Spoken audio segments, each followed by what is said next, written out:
السلام علیکم ناظرین یہ جو پنجاب پراپرٹی پروٹیکشن ایکٹ کی جو ڈسکشن چل رہی ہے اس کو ہم آگے فردر بڑھاتے ہیں، کیونکہ آج ہم دیکھتے ہیں کہ اس میں جو لاہور ہائی کورٹ نے سٹے آرڈر جاری کیا ہے میڈم جسٹس عالیہ نیلم نے، تو وہ صحیح ہے کہ نہیں ہے۔ اصل میں جو اگر ہم اس کو کریٹیکلی دیکھیں اور اس کو قانون کے مطابق دیکھیں تو جو یہ ایکٹ بنا ہے نا، یہ پارلیمنٹ نے بنایا ہے اور اس کو منظور کیا گیا پراپر طریقے سے، گورنر نے سائن کر کے اس کو منظور کیا اور یہ قانون جو ہے نا ایک لاگو ہو گیا پورے پنجاب میں۔ جس وقت یہ قانون لاگو ہو جاتا ہے تو اس کے اوپر پھر اگر ہائی کورٹ یا کوئی ایسی عدالت جو ہے نا وہ اس کے اوپر سٹیٹس کیو دے دیتی ہے یا سٹے دے دیتی ہے تو وہ قانون اس وقت سسپینڈ ہو جاتا ہے، معطل ہو جاتا ہے اور اس کے اوپر کاروائی جو ہے نا وہ نہیں ہوتی۔ لیکن عدالت کس طرح سے یہ اس کے اوپر سٹے آرڈر جاری کر سکتی ہے جس وقت پارلیمانی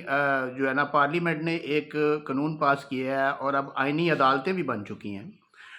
تو جو قانون اور آئین کے بارے میں جنہوں نے دیکھنا ہے اور جنہوں نے سٹے آرڈر جاری کرنا ہے وہ ایک اسپیسیفک علیحدہ سے ایک سسٹم ہے اور اس کا لاہور ہائی کورٹ کے ساتھ کوئی تعلق نہیں بنتا۔ تو اصل میں تو ان کو چاہیے تھا کہ یہ معاملہ جو ہے نا وہ آئینی عدالت کو ریفر کرتے اور آئینی عدالت جو ہے نا اس کو دیکھتی، لیکن اس میں یہ ہو سکتا ہے کہ کچھ چیزیں جو ہے نا وہ چیف جسٹس صاحب نے دیکھا ہو کہ جو صحیح نہیں ہے، درست نہیں ہو رہی، وہ اس وجہ سے سٹے آرڈر جاری کیا۔ اصل میں جو قانون ہے وہ یہ ہے کہ جس وقت ڈی آر سی کمیٹی ایک فیصلہ کرتی ہے تو وہ اپنے فیصلے کو ٹرائیبیونل کو بھیجتی ہے۔ ٹرائیبیونل کی اپوائنٹمنٹ جو ہے نا وہ چیف جسٹس نے کرنی ہے، لیکن انفارچونیٹلی بدقسمتی سے چیف جسٹس نے ٹرائیبیونل کی جو ہے نا وہ اپوائنٹمنٹس نہیں کی، کسی بھی ضلع میں کوئی ٹرائیبیونل نہیں بنایا، اور ٹرائیبیونل بنانے کی بجائے اپنی ذمہ داری پوری کرنے کی بجائے اس قانون کے اوپر سٹے آرڈر جاری کر دیا کہ جو کہ قدرتی طور پہ ایک بڑی مشکل سے بڑے سالوں کے بعد کسی غریب کے فائدے کے لیے جو قانون بنا تھا اس کو روک دیا گیا۔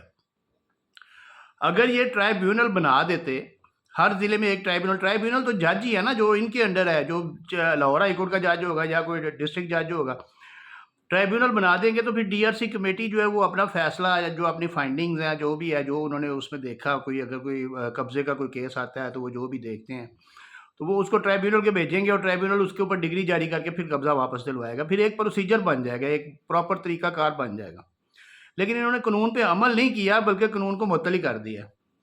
تو میں تو سمجھتا ہوں کہ یہ عوام کے ساتھ اور جو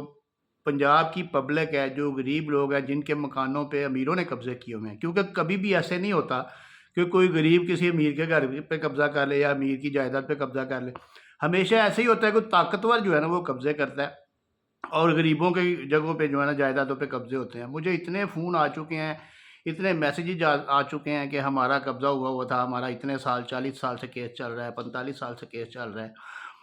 تو اس لیے جو ہے نا یہ قانون جو ہے نا اس کو میں بہت اچھا قانون سمجھتا ہوں۔ یہ قانون بڑے زبردست قانون تھا اور یہ عوام کی فلاح کے لیے بنایا گیا تھا۔ میڈم مریم نواز،